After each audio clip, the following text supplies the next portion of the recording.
Il movimento di persone alla mensa dei poveri dei frati di Mussoia è crescente. Una volta alla porta bussavano persone indigenti, per lo più stranieri. Oggi la situazione è decisamente cambiata. A chiedere un pasto caldo sono anche i bellunesi.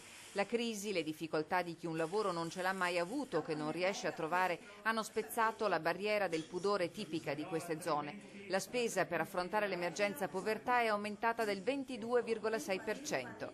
Il dato è contenuto nel rapporto Caritas Fondazione Zancan che ha fotografato povertà ed esclusione sociale in Italia. Un terzo della spesa sociale viene destinata a persone o famiglie povere o in difficoltà economiche, ma la vera sfida è il superamento dell'emergenza. Dobbiamo quindi prepararci con strumenti di intervento che non possono essere a spot, non possono essere fatti pensando sempre all'emergenza. Quando intervengo sull'emergenza vuol dire che l'emergenza un domani deve finire. È un aspetto che sarà consolidato e per cui dovremo intervenire con strumenti che dovranno far fronte per i prossimi anni a un problema che ci saranno delle persone che perderanno il posto di lavoro.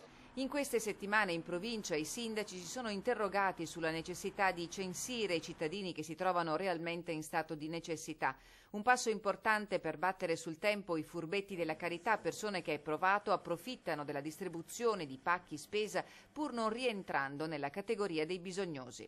Chi invece può intervenire subito deve però stare attento a essere responsabile anche nel dare gli aiuti e quindi anche verificare chi effettivamente ha bisogno, anche essere capaci di dire di no, perché ovviamente in questi stati c'è gente che ne approfitta. La preoccupazione è palpabile. Ora che il dato della povertà non è più un valore astratto e approssimativo, bisogna passare dalle parole e dalle strategie ai fatti.